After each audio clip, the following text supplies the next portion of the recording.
chronograph not resetting to 0? Let's fix it. This is a Tissot Seastar equipped with the ETA G10.212 PowerDrive movement. As you can see, I have already started the chronograph, but it does not reset properly to 0. Let's try once more. I start and stop it again, and it still resets in the wrong position. Let's fix it. I unscrew the crown and pull it to the first click. First, we will set the central seconds hand. We press the upper button to activate it. The rapid movement of the seconds hand confirms the selection. Each press of the lower button moves the hand by 1 second. We press it until it is exactly aligned at 12. Next, we press the upper button to activate the tenths of a second hand, the subdial, at 2 o'clock.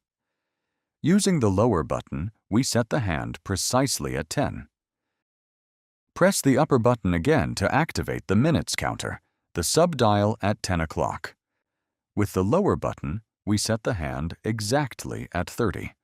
We press the crown back to its normal position and press the upper button to start the chronograph. With the same button, we stop it and reset it with the lower button. As you can see, the seconds hand, the tenths hand, and the minutes hand all reset to their proper 0 position. The small hand at 6 o'clock shows the running seconds of the watch itself and is independent of the chronograph. Always remember to screw the crown back in after setting.